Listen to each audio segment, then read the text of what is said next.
And I don't know if this is fair for me to say. I mean, Bianca, you tell me, you're the therapist, but like, I feel like people aren't as strong as they think they are mentally.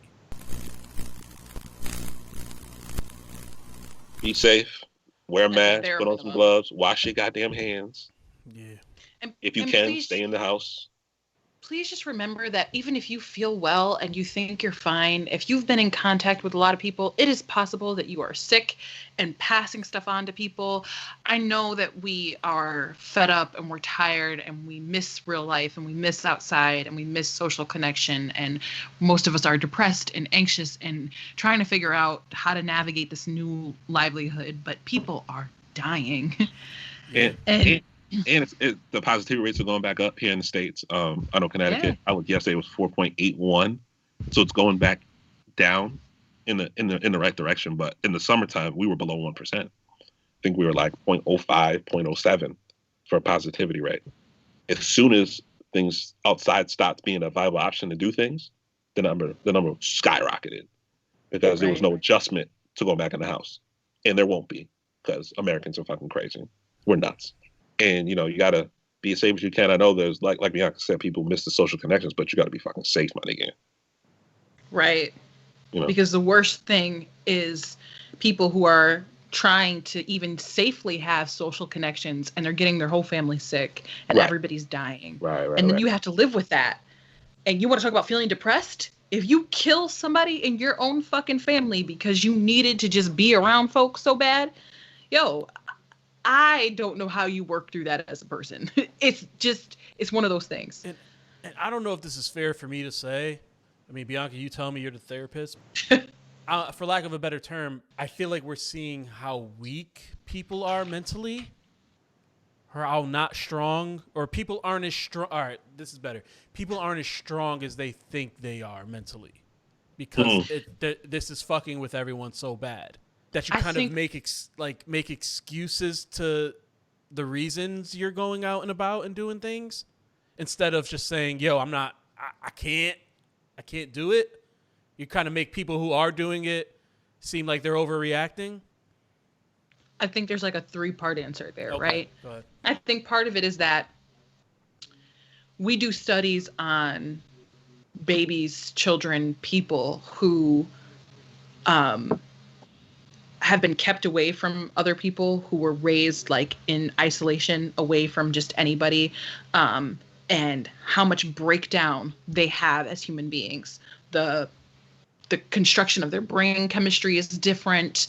The missed language cues, the just things that they have missed out on learning because they just didn't have any human involvement.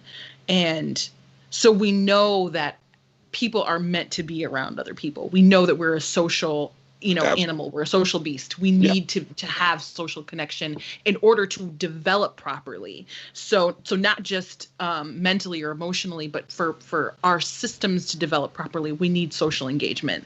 So that's part of it, like on the scientific level.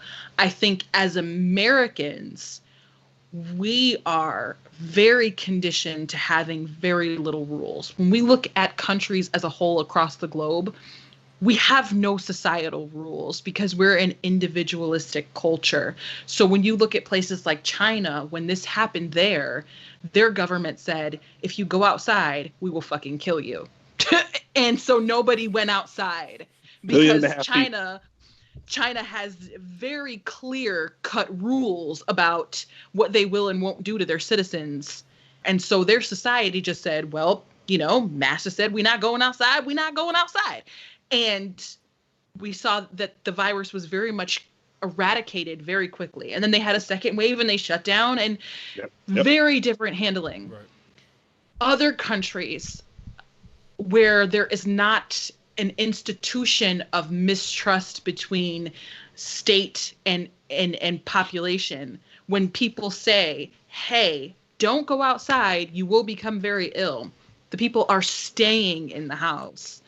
So when you have the mental understanding of why you're doing something, it's easier to kind of deal with it emotionally and Yep. mentally. Yep. In America, not only do you have one of the highest populations of depression, one of the highest populations of anxiety, one of the highest populations of suicidal rates in the world. But then you start this pandemic and then you enter in all of this misinformation. So for the first time ever, you have half the country questioning medical professionals. Mm-hmm. And not just like in the top, people who work in the White House, but everyday medical professionals. You have people who think hospitals are getting paid tons of money. You have people who think nurses and doctors are getting all these raises. Meanwhile, we're seeing people being laid off, people having to look for different work.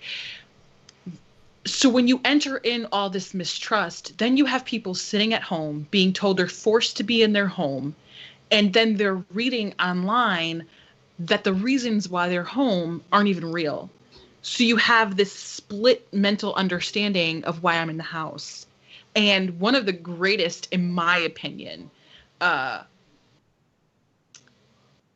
reasons or causes for things like depression and anxiety come from misunderstanding things.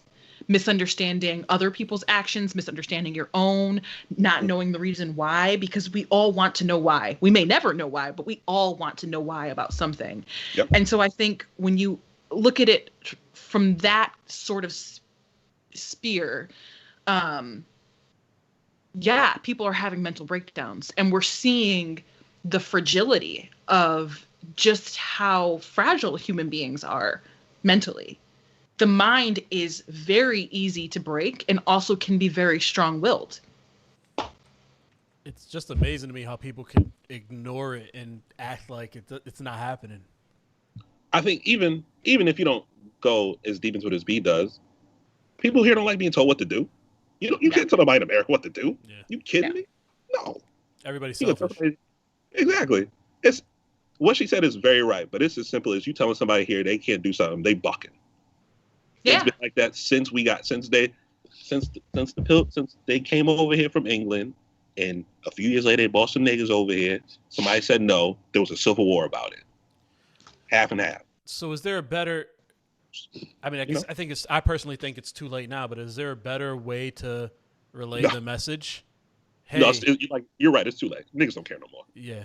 No, the damage is done, and the damage is done to the point where I don't know how or what will be the corrective course of action for people to trust scientists and medical professionals again. Because, again, half the country believes this shit's not even really happening. Exactly.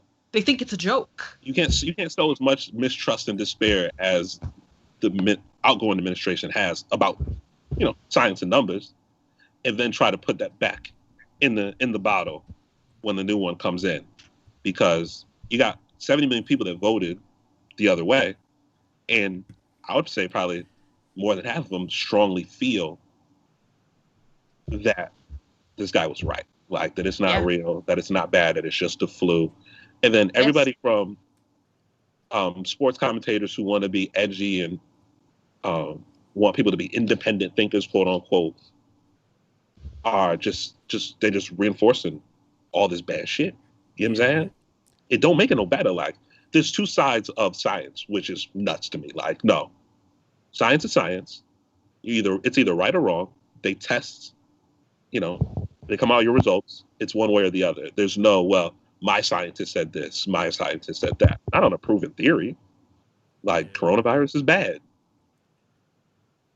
It's not really up for debate, but apparently it is.